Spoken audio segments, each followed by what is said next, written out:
తేల్చాల్సింది media కాదు, తప్పు ఎవరిదని తేల్చాల్సింది న్యాయస్థానాలు. అక్కడ అడ్వకేట్ బాధ్యతల తరఫున తీసుకున్నటువంటి ఆధారాలని కోర్టు ముందు సబ్మిట్ చేస్తారు. ఇక్కడ మంగళి ఆ బ్రదర్ చెప్తున్న ప్రకారము గంత చిన్నప్పుడే 16, 17 20 లోపలనే 16, 17 ఉన్నప్పుడే ఆ నీ నగల్ని ఆ బ్రదర్ దొంగిలించిండు, ఆ పైసలు ఇవ్వమని ఆ బ్రదర్ ని బెదిరించినావు అంటే నీ సైకాలజీ ఎంతో అర్థమైతలే. అంటే you do anything for money అనేది మాకు అర్థమవుతున్నది. ఎవరినైనా బెదిరిస్తావు, ఎవరినైనా మేనేజ్ చేస్తావు, ఎవరినైనా బ్లాక్మెయిల్ చేస్తావు, సింపుల్. అందుకే మీడియా ముందేమో బాధిత ఏడ్చినట్టు మాట్లాడతావు, మీడియా లేనప్పుడేమో వారు బెదిరిస్తావు, బూతులు మాట్లాడతావు, గలీజ్ దానివి. ఎటువంటి ప్రమేయం లేదు, ఇదంతా నా మీద తప్పుడు ప్రచారం అని మంగళికి తరపున అడ్వకేట్ కోర్టులో ఆయన వాదనలు వినిపిస్తాడు. ఈ 2 వాదనలు విన్న తర్వాత జడ్జిమెంట్ ఇచ్చేది జడ్జి ఫైనల్ గా మరి న్యాయం ఎవరిది అన్యాయం ఎవరిది, మరి మంగళి దోష నిర్దోష అనేది తేల్చాల్సింది న్యాయస్థానాలు. ఎడ్డోడా ఇంక తెలియలేదు. బాధితులు అంతమంది కనిపిస్తుంటే మంగ్లీ ఎట్లా బాధితురాలు అవుతారా వాళ్ళే ముచ్చట చెప్పలేదు, బంక చెప్పలేదు. ఈడు అంటే టీవీలో పనిచేస్తాడు. ఈడు మీడియా పాత్ర ఒక మధ్యవర్తిగా ఉంటది. ఇటు ప్రజలకు మరి ఇటు ప్రభుత్వాలకు మధ్య ఒక వారధిలా ఉంటది. సో ఇప్పుడు ఇదే పని చేసింది మంగళి కేసు విషయంలో కూడా. ఇటు మంగళికి అటు బాధితులకు ఒక వారధిలాగా వినపడేటువంటి మీడియాకు ఇవాళ నోటీసులు ఇచ్చినట్టే. నిజంగా మంగళి ఇన్ని రోజుల పాటు చాలా తెలివిగల అమ్మాయివి, నువ్వు చాలా జెన్యున్ గా ఉన్నావు, చాలా మంచిగా ఆలోచిస్తున్నావు, నీకు మీడియా పట్ల ప్రజాస్వామ్యం పట్ల నీకు అపారమైనటువంటి గౌరవం ఉందని అనుకున్నాం. కానీ ఎప్పుడైతే మంగళి మరి మీడియా హౌస్ లకు నోటీసులు పంపించి నా మీద తప్పుడు ప్రచారం చేస్తున్నట్టు మరి ఈ రకమైనటువంటి వ్యవహార శైలి ఈ పిల్లగాన్ని చూపెట్టడానికి నేను చూపెడతలేను. కానీ ఆ యాక్చువల్ కంప్లైంట్ ఏందో ఎవరెవరి మీద కంప్లైంట్ చేసిందో అది చూపెట్టే ప్రయత్నం చేస్తున్నా. ఇది అయిపోతుంది, ఇది 1 నిమిషంలో అయిపోతుంది. సో యాక్చువల్ అది వస్తుంది. ఓకే, 1 నిమిషం. అప్పుడే మంగళి విఫలమైనట్టే, ఫెయిల్ అయినట్టే ఇక. సో ఎందుకంటే మంగళి పేరును ఉచ్చరించిన ప్రతి ఛానల్ కు నోటీసులు పంపిస్తున్నారు. ఇప్పటికి 40-50 ఛానల్ కు నోటీసులు వచ్చినాయి.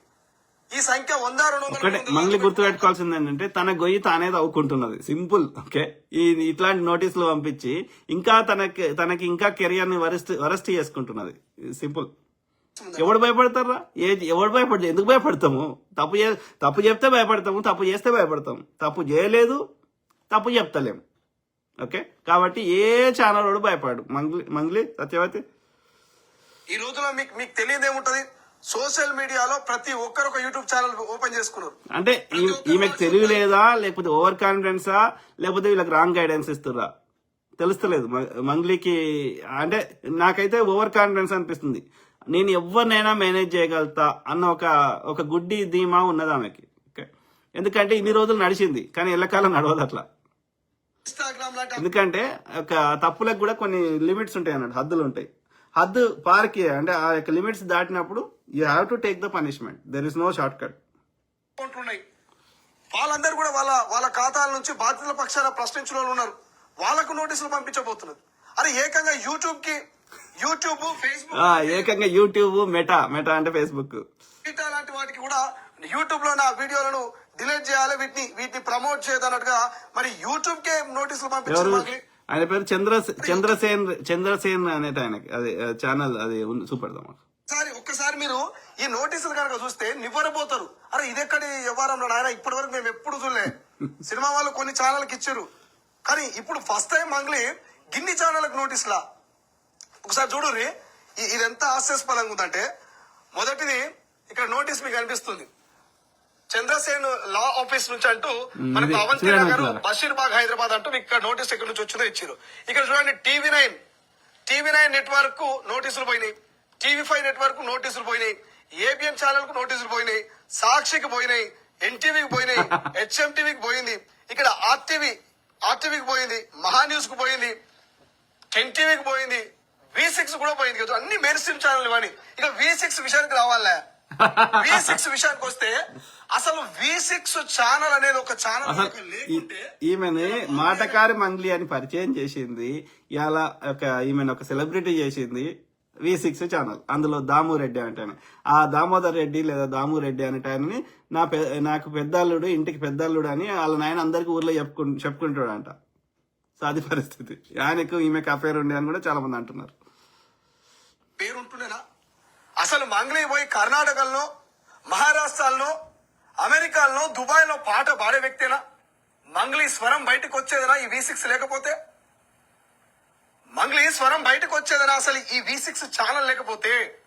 మరి అటువంటి ఛానల్ కూడా నోటీసులు పంపించింది. నీ స్వరాన్ని బయటకు వినిపించిన V6 ఛానల్, నిన్ను బయటి ప్రపంచానికి పరిచయం చేసిన ఛానల్, నీలో ఉన్నటువంటి మరో కోణాన్ని ప్రజలు ఓన్ చేసుకునే విధంగా నీ డ్రెస్సును, నీ వ్యక్తిత్వాన్ని, నీ గొంతును మార్చి ప్రజలకు చూపించినటువంటి V6 ఛానల్ కూడా నువ్వు నోటీసులు ఎట్లా పంపిస్తావు తల్లి? సరే, ఇప్పుడు నాది V6 కాదు, నేను V6 వ్యక్తిని కాదు, కానీ ఉంటది ఏదో మనం వచ్చినటువంటి దారిని మర్చిపోదని, మనం పుట్టిన ఊరును మర్చిపోదని, మనం ఆపదలో ఉన్నప్పుడు మనకు చేయనిచ్చిన వాళ్ళ పేరును మర్చిపోదని చరిత్రలో కొన్ని పదాలు రాసి పెట్టిరు. పెద్ద మనుషులు చెప్తున్నారు, తల్లి ఎప్పుడైనా ఆపదలో ఉన్నప్పుడు మనకు చేయించిన మర్చిపోవద్దని, మనల్ని ఆదుకున్నోని మర్చిపోవద్దని, మనల్ని పై తీసుకొచ్చిన వాళ్ళని మర్చిపోదని, మనం వచ్చిన దారిని మర్చిపోదని పెద్దోళ్ళు చెప్తుంటారు.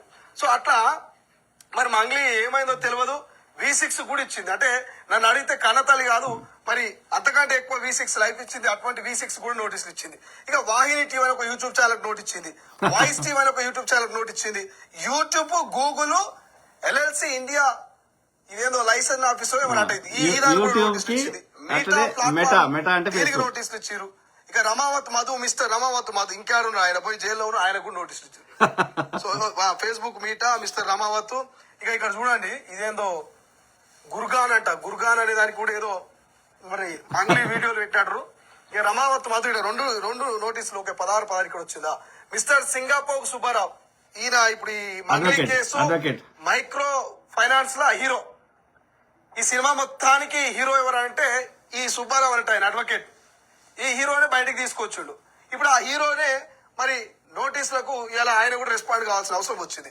ఈ హిమాకాంత్ రెడ్డి ఆయన అందులో పార్ట్నర్ గా బాధితుడిగా ఉన్నాడు. సుమన్ టీవీ, ఈ సుమన్ టీవీ యూట్యూబ్ ఛానల్కి వచ్చింది. ఇదేంటి మన తొలి వెలుగు ఛానల్కి వచ్చింది. కాలోజీ టీవీ అంట, ఇది కాలోజీ టీవీ, కాలోజీ టీవీ అంట Srinivasu, Kaloji TV, sorry Kaloji TV కరెక్టే ఉంది. కాలోజీ టీవీకి నోటీసులు వచ్చినాయి, బిగ్ టీవీకి నోటీసులు పోయినాయి, KR టీవీకి పోయినాయి, సోషల్ పోస్ట్ ప్రైవేట్ లిమిటెడ్ పోయినాయి. ఇదేంది ధారావాహి టీవీ అంట, ఇది ధారావాహి టీవీకి పోయినాయి, ఆంధ్రప్రభ పోయింది, సిగ్నేచర్ స్టూడియో పోయింది, CVR పోయింది, NIN మీడియా పోయింది, సేవలాల్ బంజారా భవన్, సేవలాల్ బిడ్డ సేవలాల్ ఛానల్ కూడా మరి నోటీసులు పంపించింది. ఇక్కడ ఏమన్నా ఇక BRK న్యూస్ కు పోయింది, CVR న్యూస్ కు పోయింది. ఇలా CVR news Telugu, CVR news 2 channel